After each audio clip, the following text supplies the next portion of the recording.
Hola, buenas tardes. Hola, buenas tardes. Buenas tardes, ¿qué tal? Muy Eh, bien. pues nada, estamos aquí en otro nuevo directo de nuestra plataforma de Invitro Red Ujú. y darle la bienvenida a todos los que nos estén siguiendo. Espero que resulte interesante y que podáis sacar buenas conclusiones. Y darle la bienvenida a la doctora Pérez de Un Clínica placer. Gaya, en Sabadell, Barcelona. Y nada, pues bueno, la doctora Pérez lleva trabajando en Clínica Gaya desde el 2019, cuenta con un equipo con una amplia experiencia en fertilidad. De hecho, ya lleva ya más de 18 años trabajando en la reproducción asistida. Y bueno, ¿qué destacamos de su clínica? Pues sobre todo un trato personal a los pacientes, ¿vale? La cercanía, que yo creo que es muy importante a día de hoy en los tratamientos de reproducción, tanto tan antes como durante como después de someterse a un tratamiento.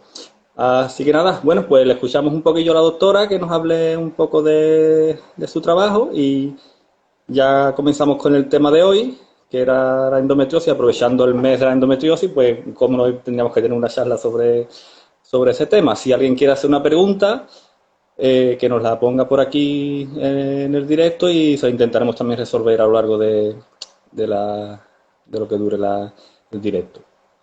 Pues doctora, Bueno, cuéntanos. muchas gracias y por la invitación y buenas tardes a todos y a todas las que puedan estarnos viendo. Bueno, sí, nosotros tenemos unos cuantos años de experiencia de trabajo en el mundo de la reproducción asistida, un tema que desde muy prontito en nuestra especialidad, cuando empezamos a hacer la especialidad de ginecología y obstetricia, nos llamó la atención y al final se ha convertido como una pasión muy personal, ¿no? Tanto desde el punto de vista profesional como personal y creo que a partir de aquí fue que surgió el proyecto de Gaia, que lanzamos en el 2019 como un proyecto muy dirigido a los pacientes, muy personalizados, muchos años de experiencia donde evidentemente adquirimos muchas enseñanzas en otros centros, trabajando en otros centros, se aprende muchísimo. El estudio constante, evidentemente, eso es una máxima para todos los médicos en cualquier especialidad de la medicina. En esta cobra un protagonismo brutal porque ya sabemos que es una ciencia relativamente nueva, con lo cual tienes que estar constantemente superándote, actualizándote. Es muy constante, se mueve mucho y bueno, como en todas las ciencias de la medicina, pues hay un compromiso importante para el paciente. Y en medicina reproductiva esto es algo que es vital. Le damos muchísima importancia. Siempre decimos a nuestros pacientes que la fertilidad no se trata solo de óvulos y espermatozoides. Aquí hay muchísimos componentes que tienen un papel importante y evidentemente el punto de vista psicológico y emocional sabemos que puede incluso comprometer la fertilidad natural de una pareja y está súper demostrado que los resultados de tratamientos de reproducción asistida, el compromiso cuando tenemos pacientes con un componente psicológico y emocional, pues también se puede haber afectado, con lo cual englobar todo esto para nosotros fue en un momento determinado muy importante y fue en realidad el punto de partida, la mayor motivación por la que abre Clínica Gaia con su equipo, que cada cual tiene que tener un compromiso muy serio y con todos sus pacientes. Están muy pendientes de todas las pacientes. Al final, como digo yo, cuando damos el alta terminamos sabiendo nombre, apellido de la mamá, del papá, del marido, del cuento del gatito, de todo el mundo, pero que el paciente se sienta en la consulta y con el equipo médico y de enfermería se siente identificado y se sienta que están por ellos, eso sin lugar a dudas es importante. Y es, bueno, pues es una máxima que defendemos muchísimo en esta clínica. Claro, sí, yo siempre es lo que digo. Hoy, por suerte, con tanta información, el paciente tiene dónde elegir. Hay muchos centros. Habrá personas que a lo mejor por limitación pues tendrá un abanico más pequeño. Pero yo siempre digo que el paciente se tiene que quedar en el centro que esté más, que se encuentre más a gusto, que tenga más confianza en los profesionales, Sin lugar porque a duda, al fin y al sin cabo lugar a son, duda. no estás a gusto en un sitio, los resultados posiblemente no sean tan buenos como podrían ser. Yo creo que el No, factor y psicológico. al final esto es una medicina muy complicada. Mm, Hoy tenemos muchas respuestas de muchas preguntas que hace 20, 30 años no teníamos, claro. pero tenemos otras tantas más. Entonces, es complicado y por eso es importante que a los pacientes se les dé explicación, se les comunique. Y Mm, aquí es donde ellos pues pueden evaluar y es donde ellos pues se sienten con esa confianza, ¿no? No solo en el personal, que evidentemente es importante, sino que también tener esa información les empieza a dar confianza a ellos mismos, ujú, eh, porque saben dónde empiezan a caminar. ujú. Pues sí, sí.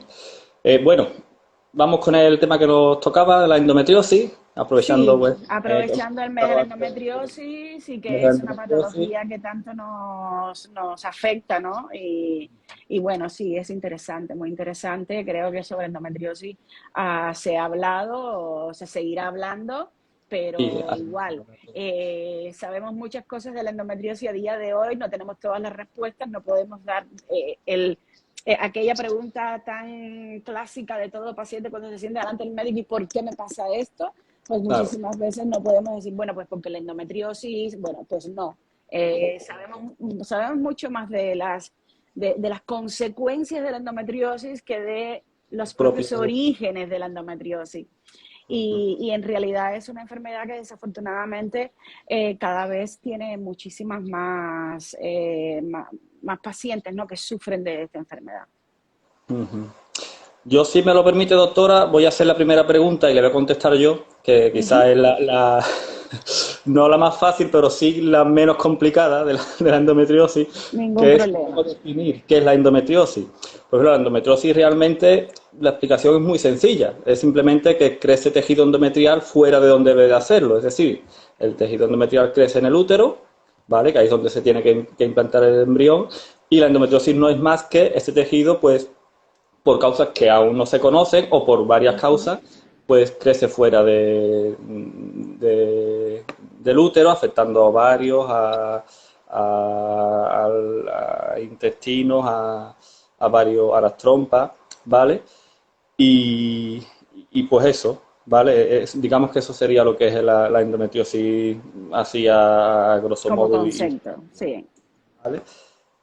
Es difícil de diagnosticar, muchas veces asintomática, otras veces puede causar un dolor que llega a ser crónico y que para la mujer pues es bastante complicado de convivir con él.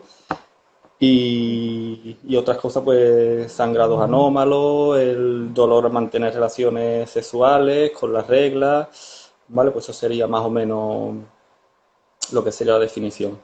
Vamos con las preguntas difíciles, que ya se las dejo para usted, que además pues también va a responder mucho mejor que yo, eso es indudable. Bueno, eso Vale. espero. A ver. Sí.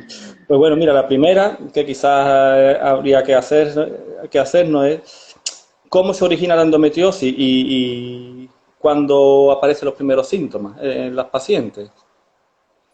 Bueno, esta es la pregunta del millón, ¿no? A ver, se plantea que hay cuatro teorías fundamentales de la endometriosis, ¿no? La teoría implantatoria, que básicamente es la que resume esto que acabas de decir, o sea, la presencia de la implantación de tejido endometrial en sitios ectópicos, fuera de la cavidad uterina. La teoría de la metaplasia celómica, que consiste en la transformación metaplásica de tejido del peritoneo visceral, del peritoneo abdominal, a tejido endometrial. Y esto, o sea, es como un cambio, ¿no?, de un tipo de tejido a tejido endometrial por los efectos fundamentalmente de los estímulos hormonales y de los estímulos ambientales. Luego está una tercera teoría, que es la teoría de la metástasis linfática y hematogénica o hematógena, y la teoría inflamatoria. Que la teoría inflamatoria evidentemente tiene un soporte, un significado y una repercusión muy importante que ahora lo explicaremos. El principal mecanismo de la endometriosis, bueno, pues es el mecanismo de la menstruación retrógrada, es decir, todos sabemos que la cavidad endometrial que está dentro del útero pues este endometrio, que es el que engruesa todo durante el ciclo menstrual para prepararse, recibir el embrión, y que si el embrioncito no llega a la cavidad uterina, pues entonces se depriva, se decama este endometrio, y es lo que conocemos como la regla, porque es el sangrado vaginal. Pues Claro, sucede que especialmente en la segunda etapa del ciclo menstrual, que es donde comienza la producción de progesterona, y que es la que se produce después de la ovulación, pues aquí se ponen en marcha una serie de mecanismos inflamatorios que son endógenos, que son correctos, que tienen que suceder, pero entonces esto hace que en los casos de la endometriosis, pues este tejido endometrial pues migre hacia las trompas y salga de las trompas y se vayan implantando pequeños focos de este tejido, que es lo que se llama focos endometriósicos, en la cavidad peritoneal, o sobre la trompa, o sobre el ovario, o sobre el peritoneo visceral. Incluso hay casos que se describen de focos de endometriosis a nivel pulmonar, en otro tipo de vísceras. O sea, hay focos endometriósicos que se han identificado, que son las endometriosis, los focos de endometriosis de localización fuera de la cavidad abdominal, que pueden estar, incluso se han visto en la cicatriz de una herida. Se ha visto un foco de endometriosis. O sea, es un poquito más complejo, ¿no?, de todo esto. Pero bueno, nos centramos específicamente en este caso en la endometriosis pélvica, que es la que nos afecta a la mujer desde el punto de vista ginecológico y desde el punto de vista reproductivo. claro. Entonces, la prevalencia real de la endometriosis es desconocida, pero sí se sabe, y cada vez tenemos más estudios que aportan la prevalencia de que entre un 5 y un 50% de la población, un 5 y un 10% de la población general va a tener endometriosis. Y luego, cuando esto lo llevamos a la población infértil, pues podemos llegar hasta un 50%. Y hay estudios que plantean que hasta el 68% de mujeres durante el estudio de fertilidad, o sea, ya estamos hablando de mujeres que tienen una historia de infertilidad, que han ido a la consulta, que se han iniciado estudios de fertilidad, y se ha visto que hasta en un 50 y un 68% de este total de pacientes infértiles, pues ha aparecido como causa, que pueden haber otras causas, pero al menos una de las causas de la posible esterilidad o infertilidad es la endometriosis. Luego después están las pacientes que sufren, que son las que peor pronóstico pueden tener, que sufren cuadros de endometriosis profunda, que estas son las pacientes que más repercusión tienen, porque hasta un 70% de ellas van a ser pacientes que tendrán un historial ginecológico. Ya no vamos a hablar de un historial de infertilidad, un historial ginecológico de dolor pélvico crónico. De dolor pélvico crónico. Y aquí esto es un punto muy, muy, muy interesante, porque sabemos que el grupo de edades en el que más se diagnostica la endometriosis es entre los 31 y los 35 años. Sin Que viene siendo embargo, la edad a la que hoy prácticamente la mayoría busca la descendencia, cuando ya está un poco estabilizado todo el mundo, con sus correcto, trabajos. correcto. Lo que pasa es que ya cuando llegamos a esta edad, en la gran mayoría de las pacientes estamos haciendo un diagnóstico tardío de endometriosis. Y la literatura nos dice, y la consulta también nos dice, que hay muchas pacientes que tienen 14 años, tienen 15 años, y vienen a la consulta con sus mamis porque la niña tiene reglas dolorosas, y todo el mundo, o la gran mayoría, dice, vale, pero son adolescentes, es normal que las reglas la tengan dolorosas, hay que esperar que el ciclo se regule, y bueno, pues empezamos a tomar probablemente acciones médicas, tratamientos médicos de analgésicos, especialmente analgésicos, para intentar paliar este dolor de la paciente. Pero esta niña de 14, 15 años sigue creciendo. Y hasta un 70% de ellas, la causa de ese dolor va a ser porque hay una endometriosis. Entonces, cuando hacemos el diagnóstico a los 31 o los 35 años, pues ya ha habido un historial ginecológico de dolor, de dispareunia, en el caso de las que ya tienen relaciones sexuales, de dismenorreas, que todo el mundo hasta el momento no creo que sea porque se omite o porque no se le da importancia a la clínica, sino porque, bueno, lo vemos como que son pacientes muy jóvenes y no pensamos en el diagnóstico de la endometriosis. Y en el diagnóstico de la endometriosis hay que pensar desde muy tempranito, porque igual ya a día de hoy, como decía al principio, hoy sabemos muchas más cosas que hace muchos años. Sabemos que hay factores de riesgo que influyen en la aparición de la endometriosis en esa niña acabadita de nacer y que pueden darse mecanismos de desencadenamiento de endometriosis, incluso se plantean mecanismos en la vida intraútero. Y estas niñas que nacen con bajo peso, estas niñas que nacen con anomalías mullerianas, las anomalías congénitas Sí. en el útero, pues son niñas que van a ser propensas a endometriosis, que cuando llegan a la adolescencia es que empiezan a tener sintomatología, o sea que la sintomatología de la endometriosis empieza en la adolescencia.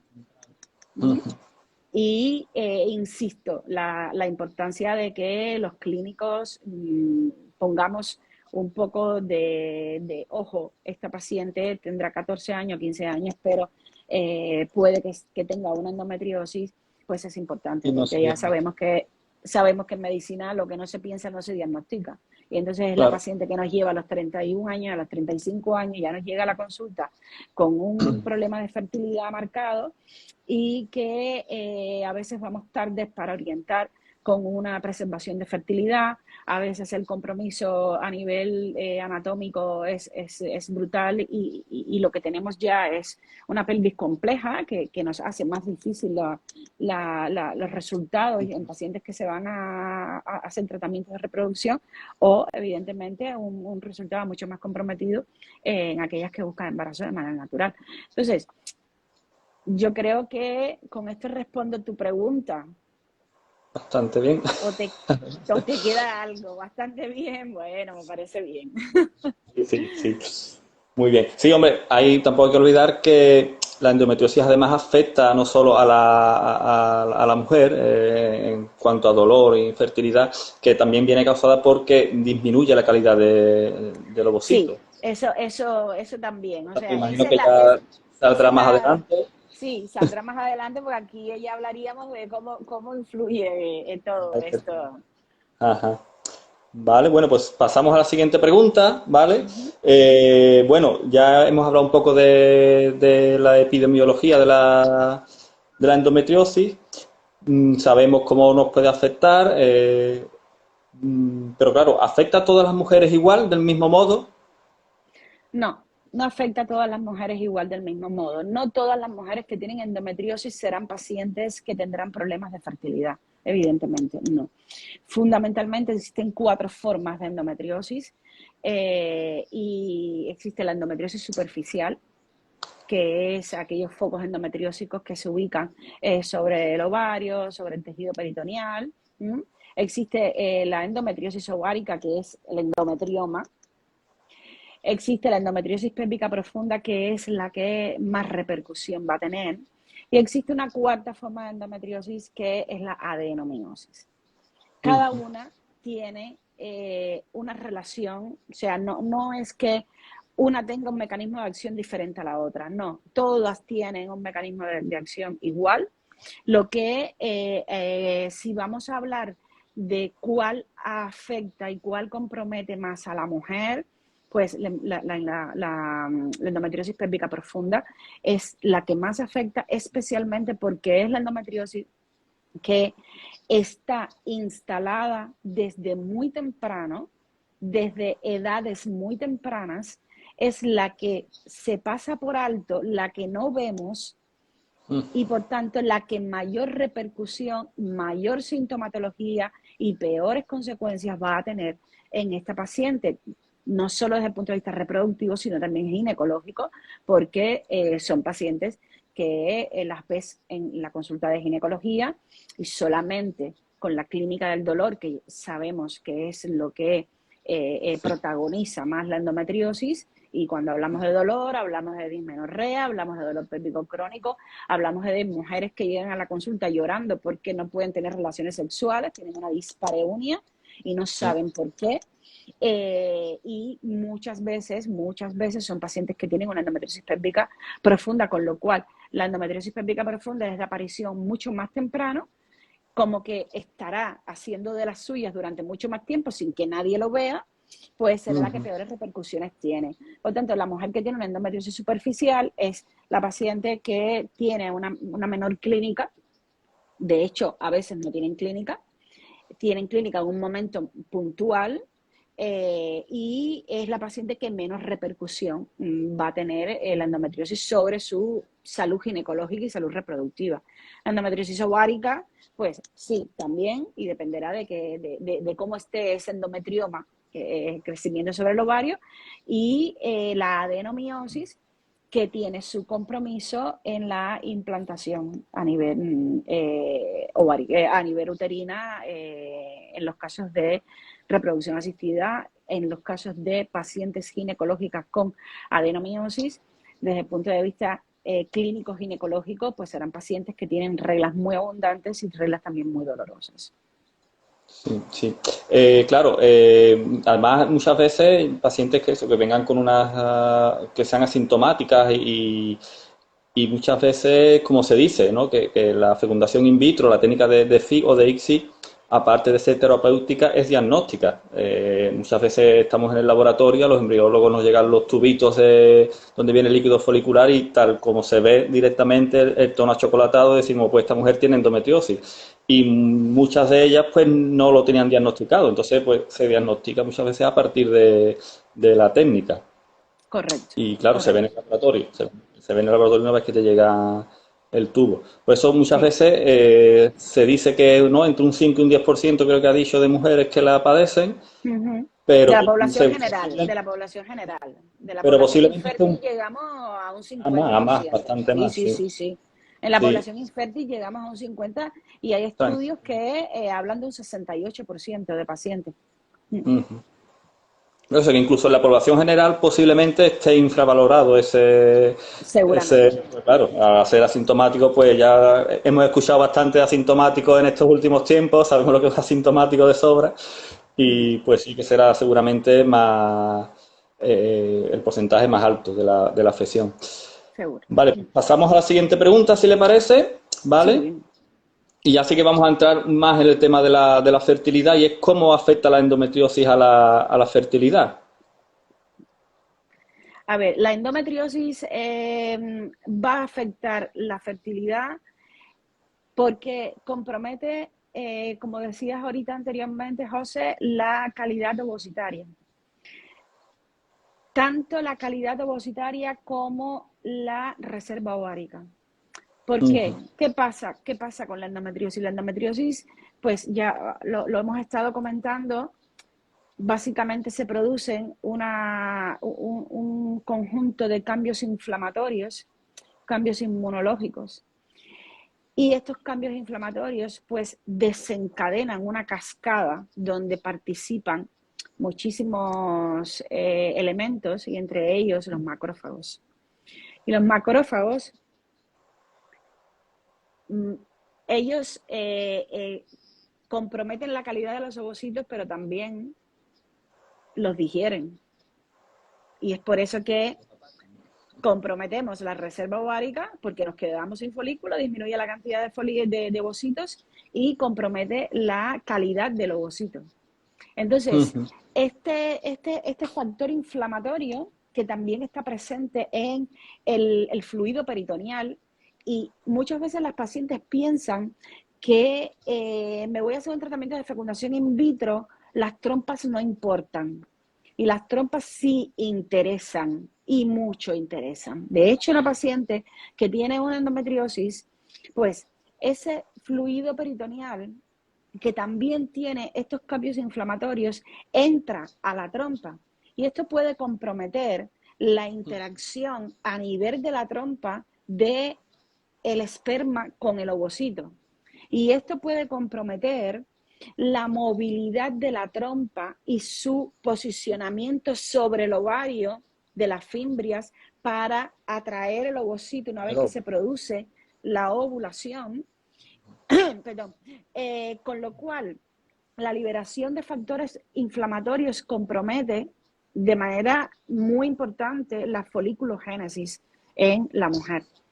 Y por otra parte, pues también existen estos mecanismos que hablábamos, mecanismos de efectos mecánicos, no anatómicos, y es que todo ese proceso inflamatorio empieza a crear un proceso de adherencias. La anatomía de los órganos pélvicos cambia. Podemos encontrarnos un ovario pegado a la pared posterior del útero o a la trompa que no me la deja que su peristalsis funcione como debe ser. Con lo cual, todo esto va a comprometer va a comprometer los mecanismos naturales del aparato reproductor para cumplir su objetivo, que es reproducir la especie.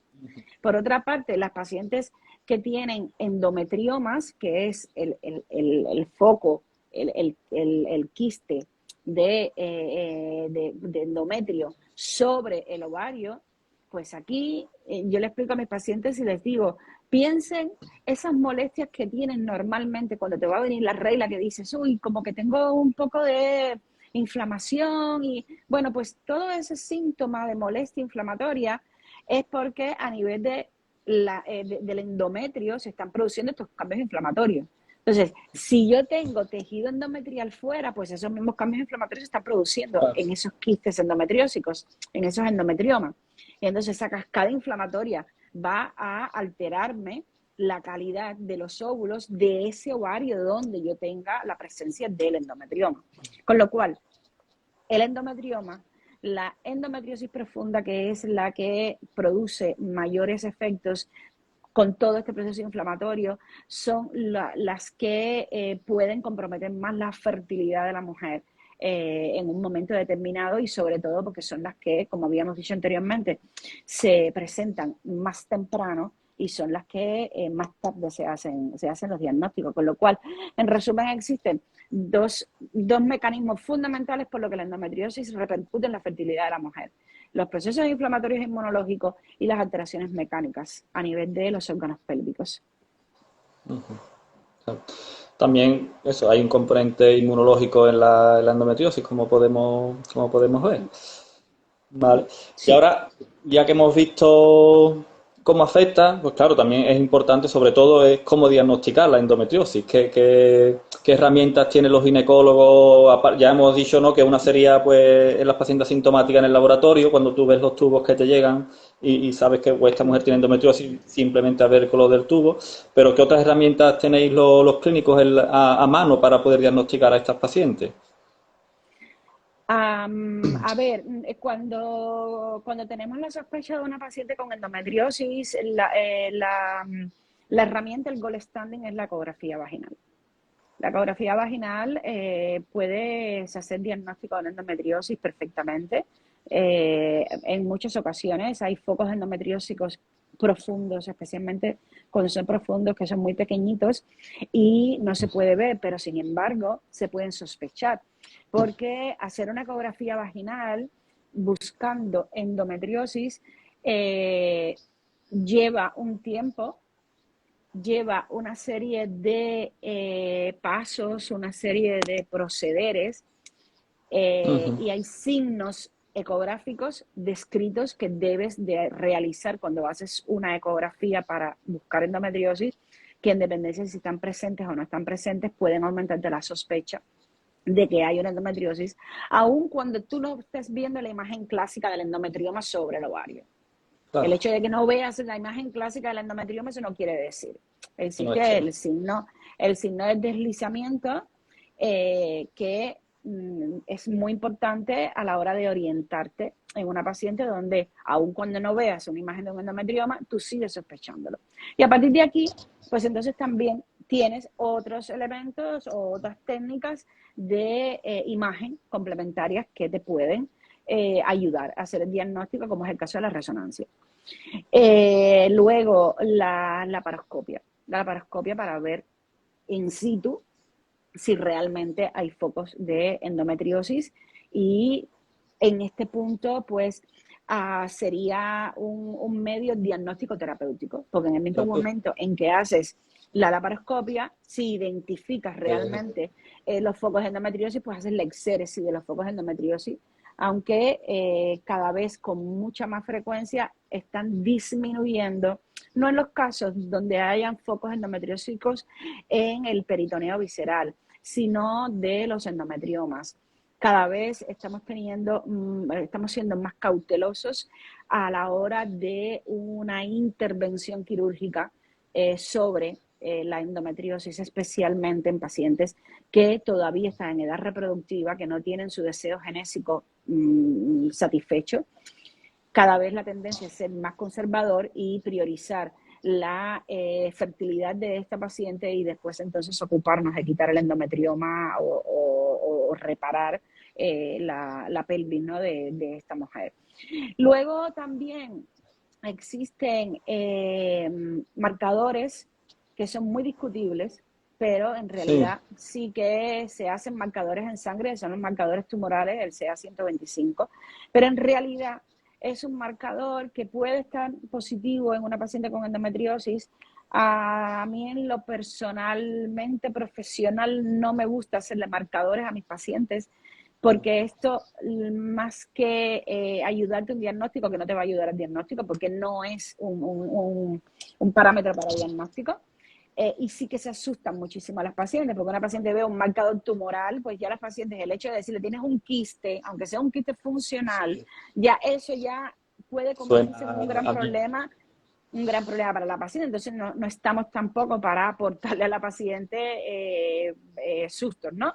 Y máxime con un marcador que realmente no es patognomónico de la endometriosis, aunque sí se relaciona presencia de este marcador positivo en pacientes que tienen endometriosis. Sí, sí, yo también he estado informándome un poquito para prepararme un poco el directo y sí que he visto eso, que los marcadores están ahí, pero no, eso, tiene mucha controversia y que lo mejor, o eso, técnica, eh, ecografía, laparoscopia, son las que nos permiten mejor. eh, La ecografía 3D también hacer- tiene gran importancia, especialmente en los casos de adenomiosis. Ujú. En los casos de adenomiosis, la ecografía 3D ayuda muchísimo también. Sí. Pues aprovechando que ahora mismo acabas de nombrar la denomiosis, vamos a ir con la siguiente pregunta, aunque ya hemos hablado un poco de ella Ujú. antes, ¿vale? Pero eso, ¿qué es la adenomiosis? Si es muy parecida, si se trata diferente, bueno, que nos Bueno, hables un poco sobre... la adenomiosis, hay quienes la incorporan como el cuarto tipo de endometriosis, hay quien prefiere verla aparte, pero bueno, al final es una entidad en la que hay un compromiso de el miometrio del útero. Sabemos que el útero es un músculo, Sí, que el endometrio está dentro, la cavidad del endometrio está dentro, que el endometrio y el miometrio están juntos, pero no lo están, porque existe una zona que se llama zona de conyusión, que es respetada por ellos. Lo que sucede en la adenomiosis es que este tejido endometrial entra en el miometrio, no respeta esta zona, y esto puede producir una alteración y un compromiso en el momento de la implantación por más de lo mismo, factores inflamatorios, por cambios en el peristaltismo del útero, ujú, que puede, el útero tiene un gradiente de contracción, y si ese gradiente sube, y esta es la razón por la que sube, no se invierte, y esta es la razón por la de los ectópicos, que muchos pacientes dicen, ¿cómo puede ser que en una fecundación in vitro haya un ectópico? Pues sí, sí que claro. tenemos ectópicos, y es básicamente por esto, ¿no? Aquí tienen mucha importancia también los valores de progesterona en estas pacientes. Entonces, es una entidad que igual es complicada en pacientes con problemas de fertilidad. Yo creo que especialmente porque le alarga los tratamientos a las pacientes. El tratamiento de la adenomiosis es poner a la paciente con decapertil para inhibir que ese endometrio crezca. Más. Correcto. Entonces, yo controlo el crecimiento, lo mantengo frenado de este endometrio por 3 meses. Entonces, sí que es cierto que muchas pacientes realmente se les van los tiempos muy largos, porque imagínate, si ya le hacen la punción y difieren la transferencia y les es un agobio transferirlas en el otro ciclo menstrual, si le dices, tienes tus embrioncitos ahí, pero ahora tengo que estar 3 meses poniéndote decapertil cada 28 días para tener inhibido este endometrio y ya después entonces empezar, pues se les hace un poquito largo y es totalmente entendible, pero en realidad es el único elemento que tenemos, la única manera que tenemos, porque no podemos quitar esos focos de adenomiosis. Tú entras a la cavidad del endometrio o a la cavidad uterina y no, esto no lo puedes tocar. Es una entidad que si decíamos que la endometriosis se diagnosticaba generalmente en pacientes entre 31 y 35 años, pues la adenomiosis es una entidad que se diagnostica un poquito más tarde. Entonces, es el típico caso de la paciente que tiene 40, 42 años y que haces una ecografía y dices, ojo, tengo un foco de adenomiosis. ¿Hasta dónde esto me compromete? Muchas veces son pacientes que han tenido partos anteriores y te dicen, pero ¿cómo si yo he tenido ya niños? Y yo decía, pues justamente por haber tenido ya niños es que se está presentando esto. Ah, Entonces, es un poco más complicado, y hay un por ciento importante de fallos de implantación que son por focos de adenomiosis. vale, muy bien. No sé, tenemos otra pregunta sobre la adenomiosis. No sé si prefieres adelantarla o continuamos con la que Como estamos quiera, hablando. como quiera. No, sí, Pues sí, sí, sí, sí, sí. vale, sí, esta es una pregunta que nos ha enviado una chica en redes, ¿vale? Y pues es sobre la adenomiosis, eh, cómo dificultar la implantación y cómo mejorar la receptividad endometrial. Yo creo que más o menos ya lo has explicado también, ¿no? Decapetil y Sí, dificultad de implantación, pues sí, que, hombre, algo que está ahí y que lo impide, realmente. Como has dicho, exacto, impide la peristáltica del útero y es un exacto. componente más que hay en el interior de la cavidad que, por tanto, eso cambia la morfología y todo, pues ya. Correcto. Entonces yo Cambia, se producen cambios importantes que son a veces sutiles, pero determinantes y súper protagónicos en el momento de la implantación embrionaria. Y el tratamiento mm, básicamente es el uso de decapertil. ujú. Vale. Para mejorar la receptividad endometrial, que eso sería unos 3 meses después de haber Mm. hecho De la haber extracción de hecho óvulos. tratamiento. Sí, sí, sí. Después de generar los embriones, bueno, pues te centras, o sea, siempre los tratamientos de reproducción asistida, especialmente los tratamientos de fecundación in vitro, pues tienen dos partes, o sea, no pueden ver el túnel directo, ¿no? Tienen dos partes. La primera parte es centrada a generar embriones en el laboratorio, tener embriones en el laboratorio euploides y con una calidad morfológica que te aumente la probabilidad de implantación. Y la segunda parte, cuando tienes pacientes que tienen un compromiso a nivel uterino, pues entonces ya esta primera parte tenemos objetivo cumplido, estupendo. Ahora vamos a centrarnos en esta segunda parte, porque si no nos centramos en esta paciente que tiene adenomiosis, pues a lo mejor tienes 3 embriones o 4 embriones en el laboratorio que están preciosos, que son euploides, y empiezas a poner embriones, no se te queda ningún embrión, y tú dices, bueno, pero ya sé que no todos los euploides se van a implantar, pero es que he Claro. puesto 3. ¿Aquí qué está Mm. pasando? Entonces, claro, tampoco se trata de que a todas las pacientes tú tienes que hacerle cuántos estudios sabemos y tenemos al alcance de la mano a día de hoy, y aquí es donde viene la importancia de la medicina personalizada, pero hay estudios que son básicos y que no se justifica que no mires.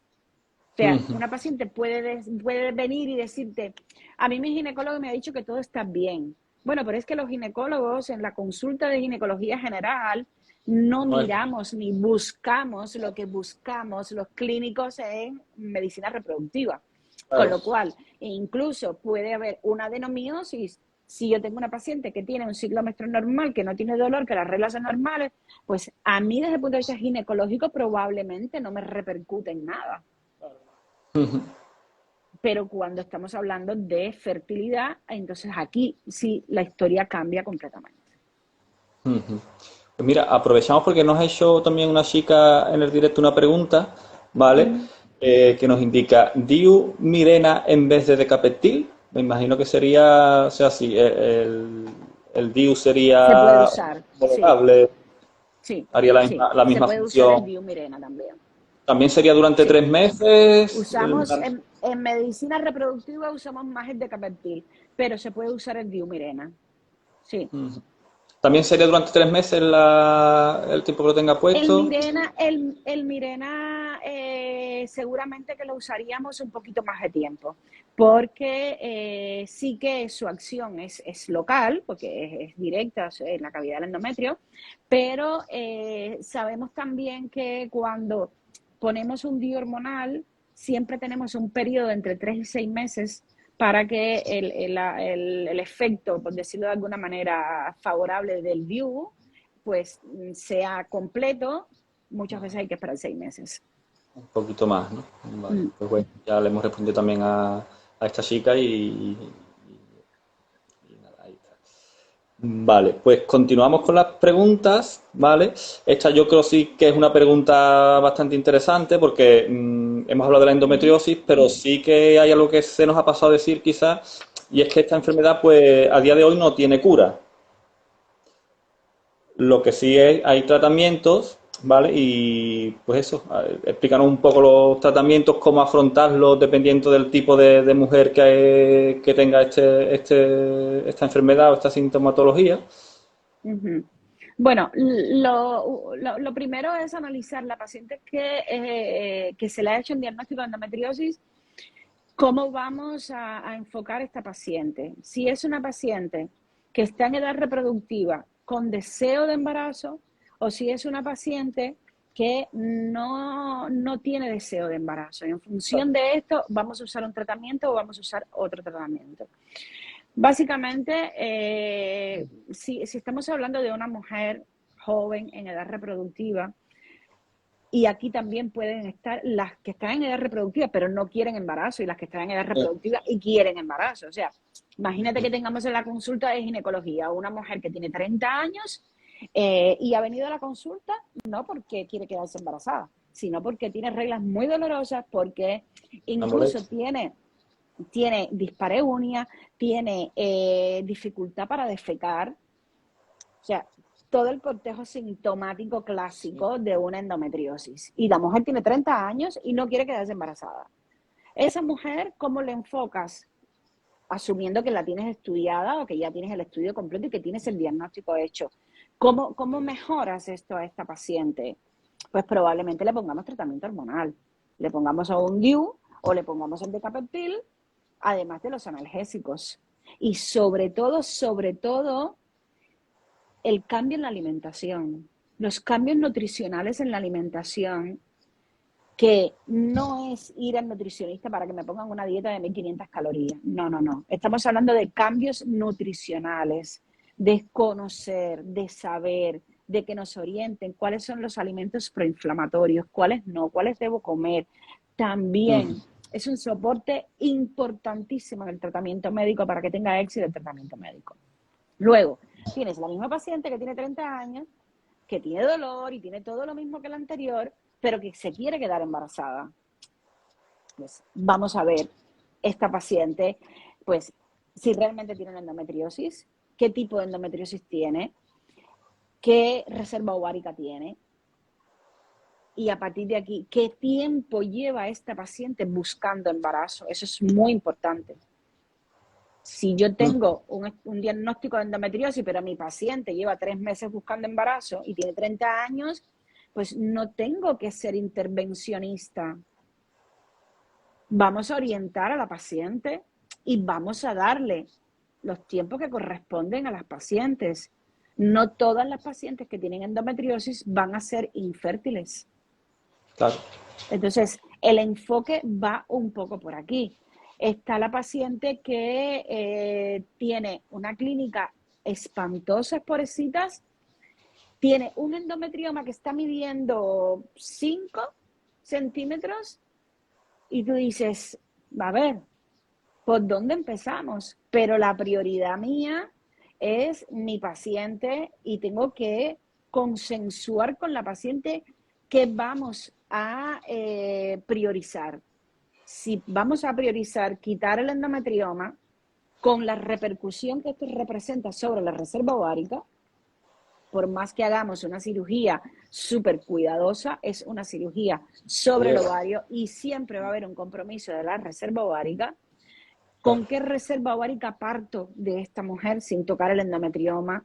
Entonces, no es, tiene endometriosis y hacemos esto, hacemos lo otro. Es cada caso, pues hay que estudiarlo, hay que analizarlo, hay que discutirlo y después proponerle a los pacientes a partir del análisis médico que tú has hecho, qué es lo que tú le sugieres para que el paciente pueda decidir qué es lo que quiere hacer. La paciente que tiene 40 años o 41 años o 42 años y tiene una adenomiosis y está teniendo reglas abundantes y dolorosas, pues si es una paciente que quiere quedarse embarazada y va a someterse a un tratamiento de fertilidad, pues a esta paciente se le pone tratamiento con Decapeptyl, porque al final a ti te interesa tener controlado este útero, porque probablemente, en la gran mayoría de los casos sean pacientes que hagan tratamientos de ovodonación, con lo cual frenar el ovario no va a ser problema para el resultado de nada.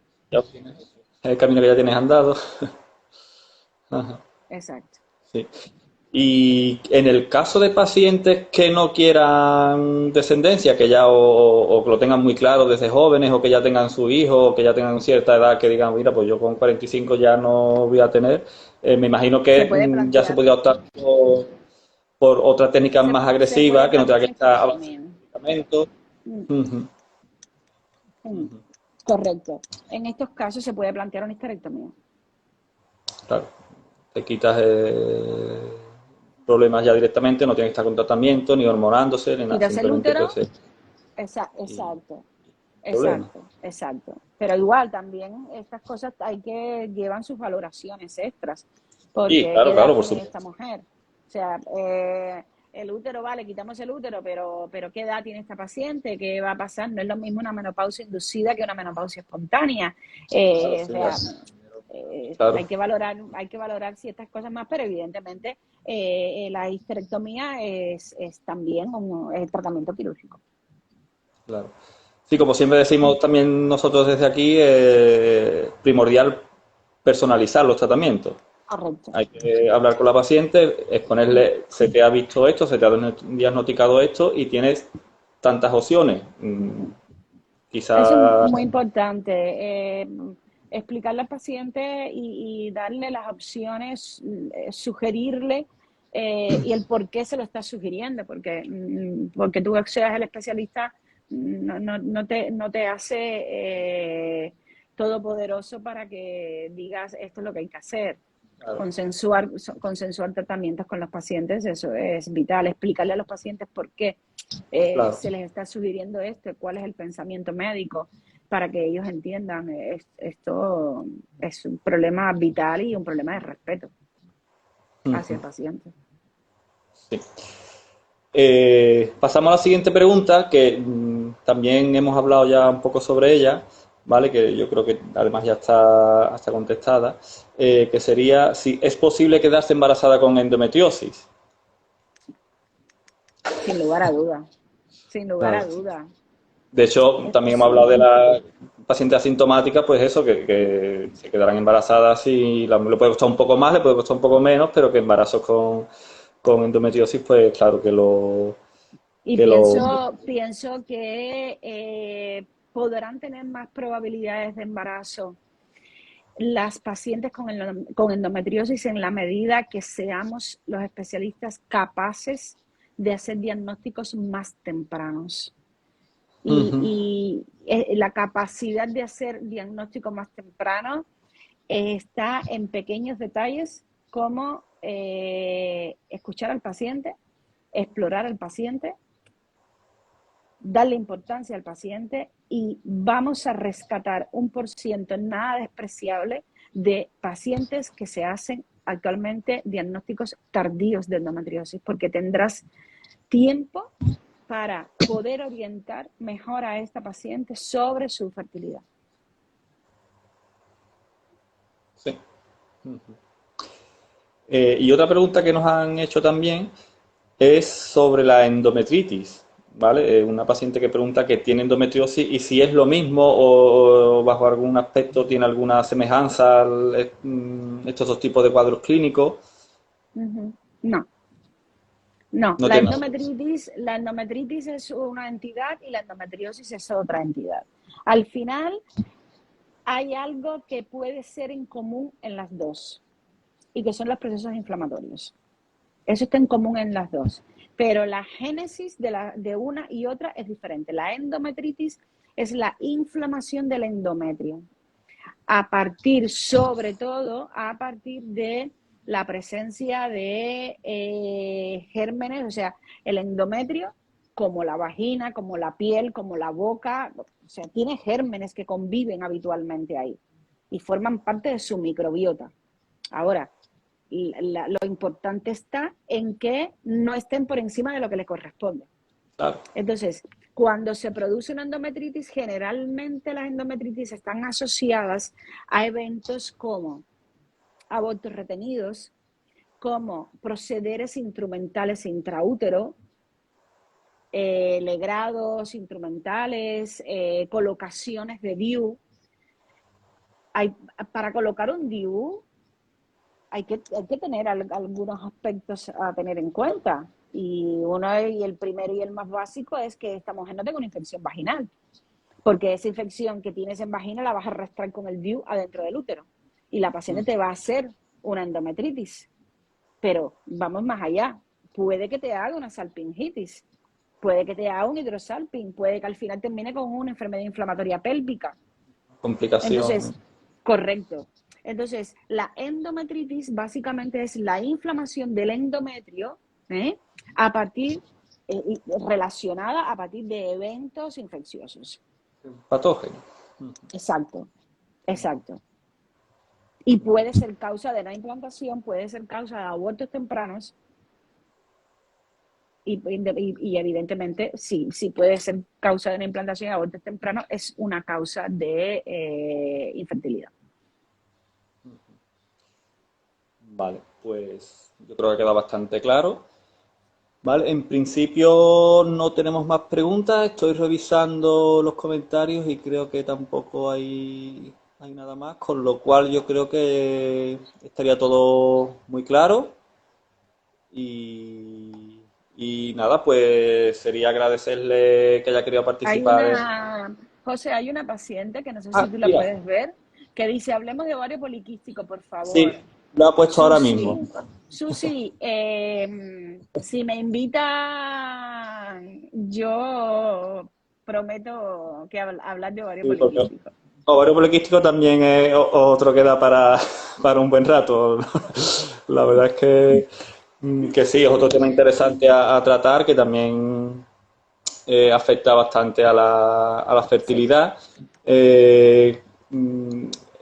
Ovario poliquístico muchas veces también es complicado de diagnosticar. Y, mira, es paciente tuya, dice. Mira, es paciente mía, vale. Pues nada, pues dejamos pendiente un nuevo directo de ovario poliquístico. Agradecerte la participación.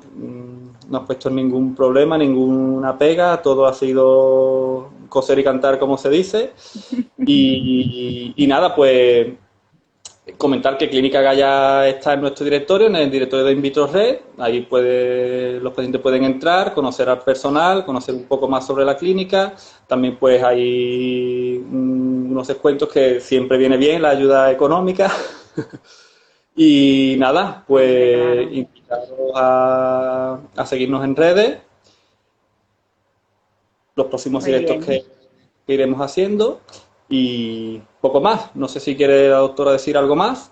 Bueno, yo agradecer a InvitroRed, realmente agradecer con sinceridad, porque el tema de las redes sociales creo que es importante, pero es importante, y ayuda y orienta y apoya cuando le das una información a las pacientes.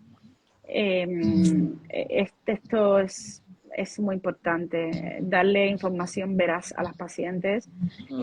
Las redes se miran mucho, Internet se mira mucho, no todo se interpreta de la manera correcta, porque a veces hay que saber interpretar algo para poder tener la información correcta, y yo agradezco a InvitroRed toda la información que le ponen a las pacientes, los directos que hacen, el tiempo y la seriedad que se toman para esto. No es una red social, un Instagram, un lo que sea de hobby.